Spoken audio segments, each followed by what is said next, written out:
Hello అండి. వారం రోజుల పాటు స్టోర్ చేసుకునే ఆంపన్నాని ఈరోజు ఎలా చేయాలో చూపించేస్తానండి.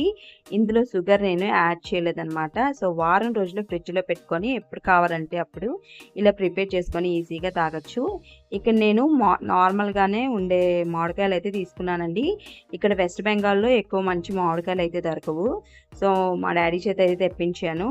సో, ఈ 2 మామిడికాయలని ఇలాగ కుక్కర్‌లో వేసేసి ఒక గ్లాస్ వాటర్ వేసుకొని ఒక 2, 3 విజిల్స్ వచ్చేంత వరకు బాయిల్ చేసుకోవాలనమాట. ఇలా చల్లగయిన తర్వాత తీసేసుకోవాలి. చల్లగైనంత వరకు ఆ వాటర్ కూడా యూజ్ చేసుకోవచ్చండి. సో, యూజ్ చేసుకొని ఇలాగా నేను కాసేపయితే ఫ్రిడ్జ్‌లో అయితే పెట్టేసుకున్నాను. సో, నాకు నచ్చినప్పుడైతే ఈవినింగ్ అయితే ఇలా ప్రిపేర్ చేసుకున్నాను. సో, పల్ప్ అంతాను రిమూవ్ చేసేయాలండి. మొత్తం అంతా కూడాను తొక్క నుంచి రిమూవ్ చేసేయాలి.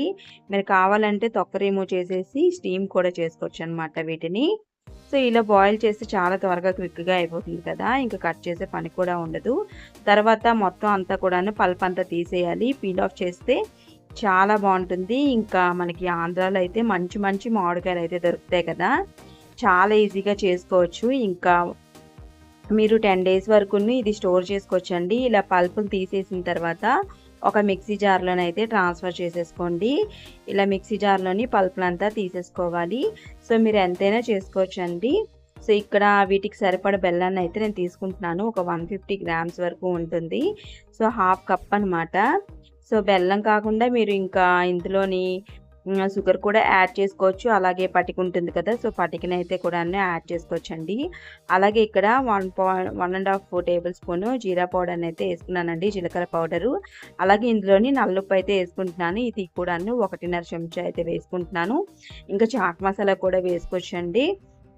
ఇందులోని ఇలా పల్ప్‌నైతే రెడీ చేసేసుకొని ఒక గిన్నెలోని స్టోర్ చేసుకోవచ్చనమాట. ఇలా వేసేసుకొని ఇంక ఇందులో మీరు పుదీనా కూడాను యాడ్ చేసుకోవచ్చండి.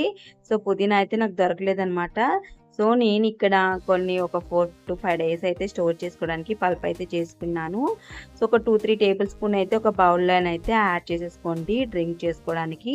సో, ఇద్దరికైతే సరిపోతుందండి. ఇక్కడ నేను సబ్జా సీడ్స్‌నైతే ఒక 3 టేబుల్ స్పూన్ వరకు ముందుగానే ఒక అరగంట ముందే నేను నానబెట్టేసుకున్నాను. తర్వాత ఐస్ క్యూబ్స్ కూడాను వేసేసుకోండి. సో, ఇలాగైతే చల్లగా ఉంటుంది. చాలా బావుంటుంది కదా! సో, ఒక గ్లాస్ వాటర్ వేసుకొని మంచిగా మిక్స్ చేసుకోవాలనమాట. పల్ప్ అంతా కూడాను బాగా కలిసేలా. సో, స్పూన్‌తో కలవకపోతే మీరు విస్కర్ కూడాను యూజ్ చేయొచ్చండి. సో, బాగా మిక్స్ అవుతుందనమాట. సో, ఈ విధంగా ఒక 2 గ్లాసులకైతే యూజ్ చేసుకోవచ్చు. సో, డైరెక్ట్‌గా కూడాను వేసేసుకోవచ్చు. ఇలాగైతే బాగా మిక్స్ అవుతుందని బౌల్‌లో వేసుకున్నాను. అంతేనండి. తప్పకుండా ట్రై చేసి ఎలా వచ్చిందో తప్పకుండా కామెంట్ చేయండి. అండ్ వీడియో నచ్చితే తప్పకుండా లైక్ చేసి మన ఛానల్‌ని అయితే సబ్స్క్రైబ్ చేసుకోవడం అస్సలు మర్చిపోవద్దు. చాలామంది సబ్స్క్రైబ్ చేసుకోవట్లేదు. మంచి మంచి రెసిపీస్ ఉన్నాయి. కావాలంటే ఒకసారి చెక్ చేయండి. అండ్ తప్పకుండా సపోర్ట్ చేస్తారని అయితే అనుకుంటున్నాను. అంతేనండి ఈరోజుటి వీడియో.